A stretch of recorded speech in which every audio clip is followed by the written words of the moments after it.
Hey guys, what is up? This is Matthew Davis meeting once again. Welcome back to another movie review, aka After I Saw, and this time it is going to be on Brahms the Boy 2. Now, Brahms the Boy 2 is the sequel to the first movie, which not many people really liked. I didn't think it was that bad of a movie, to be honest.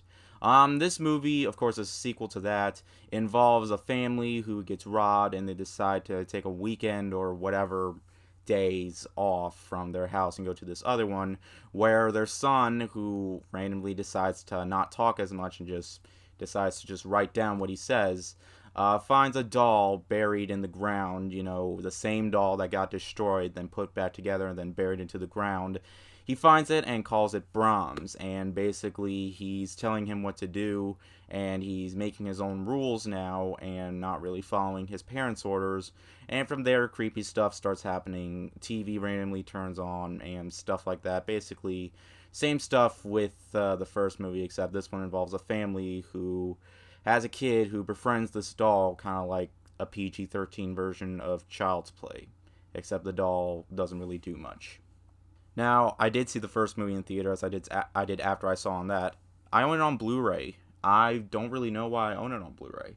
I didn't think it was that bad of a movie, but I don't know. I just have it on Blu-ray. I did watch it on Blu-ray, but this really isn't a movie that I would really watch again. And the same for this movie. This movie wasn't bad, but it's definitely not great either. I could say if you weren't a fan of the first movie, I don't think you're going to be a fan of this one either, okay? There are some stuff that I like about it. I like the concept is a bit more intriguing this time around, but the fact that, it's basically, like I mentioned, a PG-13 version of Child's Play, the movie can get really, really predictable. And it can get really cliched. I mean, blame it on the boy. They think the boy, not the doll, the main human boy is doing stuff. They think he's doing it and he's not talking. He thinks he left the room and did something, but it's actually the doll that's doing it. Basically stuff like that. And of course, the mother looks up stuff on Google's stuff like about the doll, and she looks up a code that's on the doll and looks up what happened with the doll. It was with other families and it caused other families to get murdered and stuff. Basically, it has a twist that really isn't anything special. The first movie's twist really didn't have anything special either.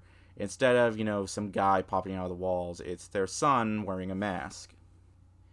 Now, I know I'm judging this movie a lot, but there are some things I kind of liked about it, okay? I thought the concept was a bit more better and could have gone into a much better direction. The kid doesn't talk as much, but then randomly he decides to just talk again. I can kind of see why, but honestly, it could make the movie a bit more creepy, but the point is it really wasn't. The movie really wasn't creepy. There are false jump scares, like minimum false jump scares. There are dream sequences that happen with the mother, and they're pretty much the same, and it happens multiple times. I will say, it doesn't have the worst horror movie ending ever. It just has an ending that was like, okay, like, it's not as bad as The Turning, okay? It really isn't. The movie does look really good, too. In terms of, costume design, it's really good, especially for the doll. It looks really nice.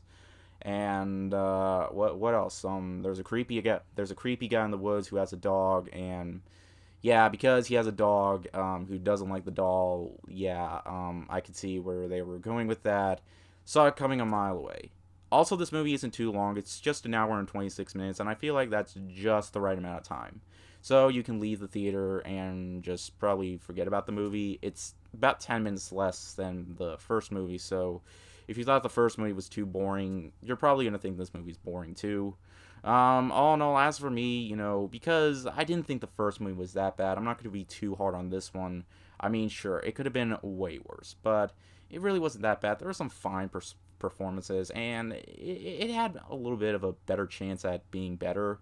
But, it's not the next Ouija Origin of Evil. It's not the next Annabelle creation. It's not one of those horror sequels that improves so much on its predecessor. I will say, for a creepy doll movie, it's better than the first Annabelle movie. But, all in all, it's a sequel that really isn't needed. If you weren't a fan of the first, you're not going to be a fan of this one.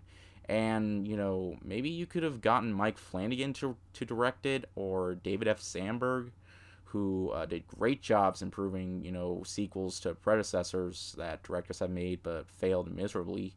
But, all in all, this is on par with the first film. It's not terrible.